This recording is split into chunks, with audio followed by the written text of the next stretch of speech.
नमस्कार दोस्तों, स्वागत है आप सबका हमारी एजुकेशन क्लास में जिसका नाम है प्लास्टिक प्रोसेसिंग और मैं हूं आपके साथ दीपक चौहान। जितने भी लेक्चर हमारे आते हैं, अगर आप लोगों ने वो नहीं देखे हैं तो सबसे पहले आप लोगों को उन्हें देख लेना है ताकि आने वाले जितने भी लेक्चर होंगे या फिर आज का जो लेक्चर है उनसे उन्हें आपको रिलेट कर सको।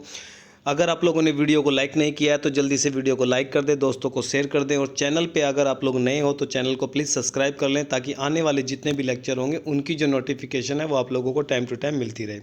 चलते हैं अपने लेक्चर की तरफ और देखते हैं कि आज हमें क्या क्या डिस्कस करना है। लास्ट के जो लेक्चर थे उसमें हमने इंजेक्शन मोल्डिंग प्रोसेस और इंजेक्शन मोल्डिंग जो हिस्टोरिकल बैकग्राउंड था इंजेक्शन मोल्डिंग का वो हमने कवर कर लिया था। उसके बाद में जब हमने इंजेक्शन मोल्डिंग को डिवाइड किया था ऑपरेशन के बेस पर तो हमने देखा था कि इंजेक्शन मोल्डिंग को 3 भागों में डिवाइड किया था। सबसे पहले हैंड इंजेक्शन मोल्डिंग थी, हैंड इंजेक्शन मोल्डिंग। दूसरी अब देखते हो कि सेमी ऑटोमेटिक इंजेक्शन मोल्डिंग और थर्ड अब देखते हो fully automatic injection moulding machine. ठीक है, तो शुरुआत करते हैं अपने लेक्चर की एक कोट के साथ। यहाँ पर रतन टाटा साहब हैं, वो बोल रहे हैं कि मैं सही फैसले लेने में विश्वास नहीं करता हूँ बल्कि फैसले लेकर उन्हें सही साबित कर देता हूँ।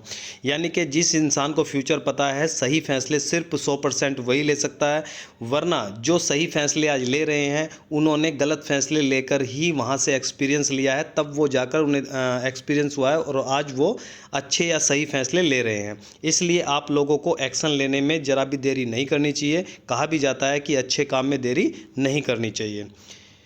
सेमी ऑटोमेटिक इंजेक्शन मोल्डिंग की हम जब बात करते हैं, इस विधि में प्लास्टिक रॉ मटेरियल, हम इसके प्रोसेस की बात कर रहे हैं। इस विधि में प्लास्टिक रॉ मटेरियल को हॉपर में डाला जाता है तथा मटेरियल बैरल में जाकर हीटर की सहायता से लिक्विड जो फॉर्म है उसमें कन्वर्ट हो जाता है, जिससे पिस्टन की सहायता से नोजल के रास्ते इंजेक्ट मोल्ड में इंजेक्ट कर दिया जाता है, जहां मटेरियल को ठंडा करके इजेक्ट कर लिया जाता है। ठीक है, यानी कि आप लोग क्या करोगे, रॉ मटेरियल होगा उसे आप लोगों को बैरल में ले जाकर क्या करना है, लिक्विड फॉर्म में कन्वर्ट करना है। उसके बाद में हाई प्रेशर लगाकर आप लोगों को मोल्ड के अंदर उसे इंजेक्ट कर लेना है और उसे ठंडा करने के बाद में जब आप लोगों को एक प्रोडक्ट मिलता है तो वो मोल्ड की शेप और साइज़ का प्रोडक्ट आप लोगों को मिल जाता है।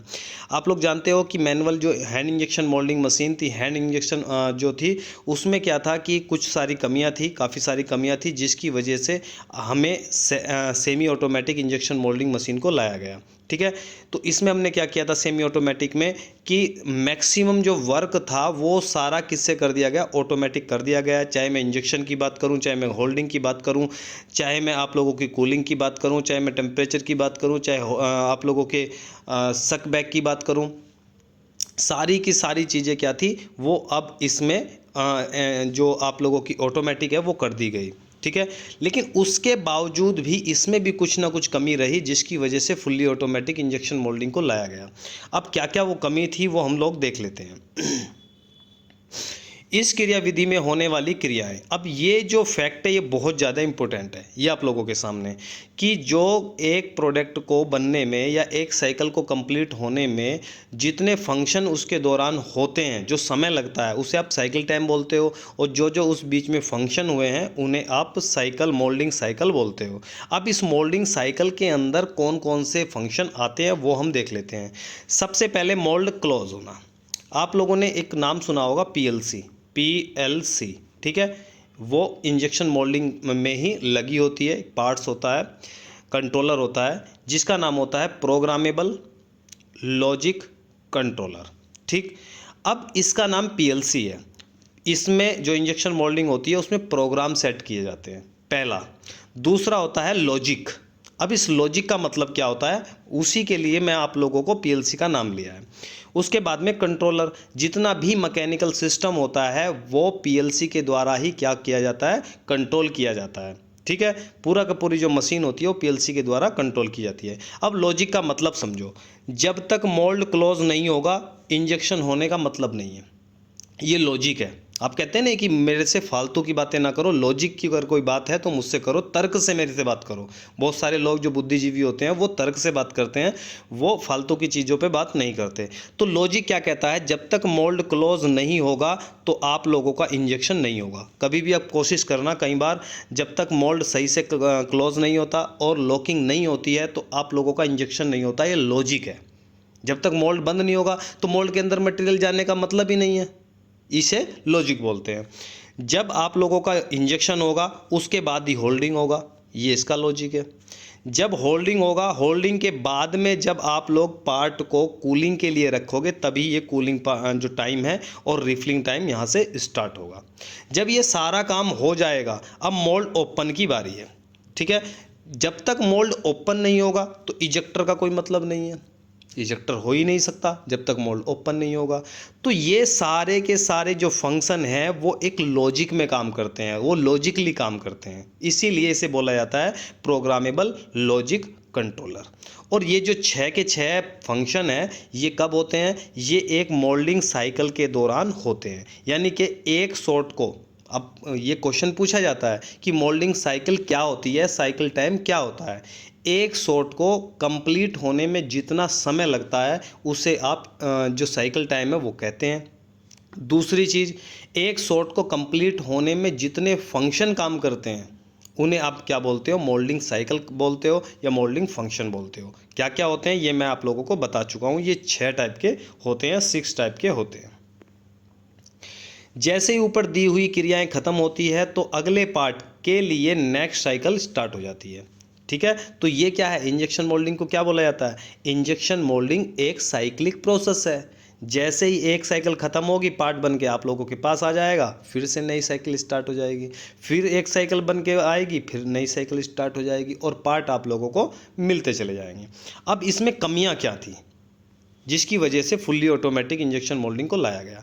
मटेरियल की मिक्सिंग की परेशानी, आप लोग जानते हो कि उस समय पे हम पिस्टन पे काम कर रहे थे, टॉर्पीडो पे काम कर रहे थे, हमारे पास में स्क्रू जैसा कोई भी जो एक तरीके से पार्ट था वो हमारे पास में नहीं था, इसलिए हमारे जो मटेरियल की मिक्सिंग थी वो प्रॉपर नहीं हो पा रही थी। अब मिक्सिंग की वजह से प्रॉब्लम क्या आती है, मिक्सिंग की वजह से जो मटेरियल है वो अच्छी तरीके से कॉम्पैक्ट नहीं हो पाता है, ठीक है। अगर प्रॉपर मिक्सिंग नहीं होगी तो आप लोगों का जो पार्ट होगा उसमें ब्रिटलनेस, ठीक है, भंगुरता वो बढ़ जाएगी, और जब वो बढ़ जाएगी तो पार्ट अपने आप टूटने लगेगा, ठीक है। जो मॉलिक्यूल होंगे उनके जो बीच की बॉन्डिंग होगी वो अच्छी तरीके से नहीं होगी, इसीलिए मिक्सिंग बहुत ज़्यादा ज़रूरी होती है।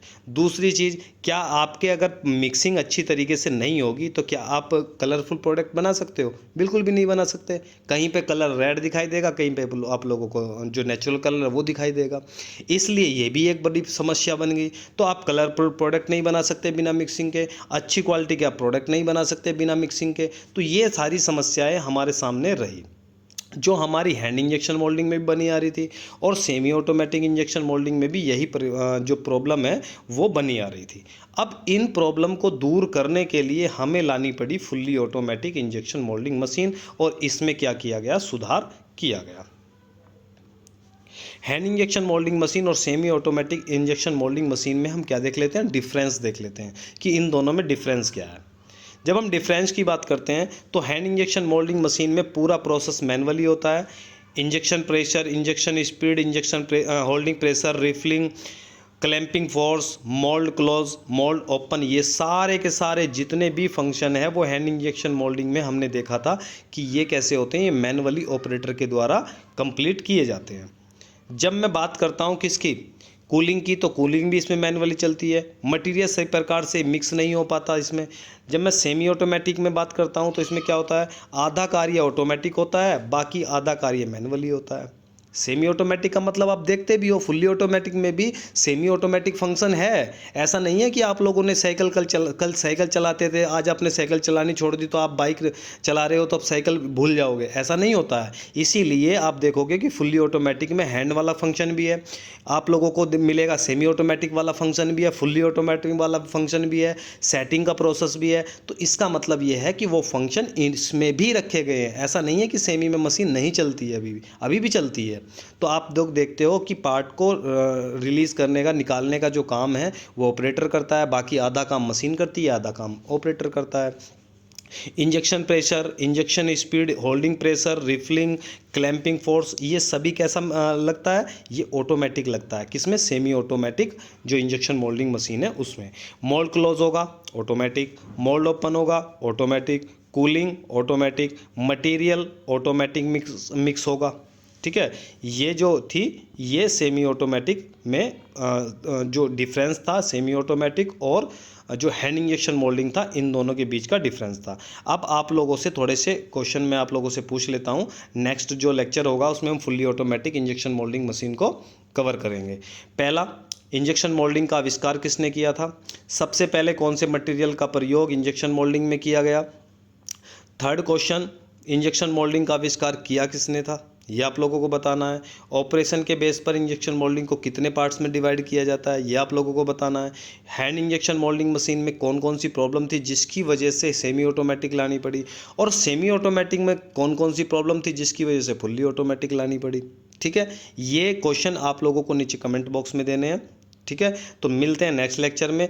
अगर वीडियो आप लोगों को पसंद आती है तो वीडियो को जल्दी से लाइक कर दें, दोस्तों को शेयर कर दें। चैनल पे अगर आप लोग नए हो तो चैनल को प्लीज़ सब्सक्राइब कर लें, ताकि आने वाले जितने भी लेक्चर होंगे उनकी जो नोटिफिकेशन है वो आप लोगों को टाइम टू टाइम मिलती रहे। तो मिलते हैं नेक्स्ट लेक्चर में, जब तक के लिए दीजिए हमें इजाज़त। जय हिंद, जय भारत।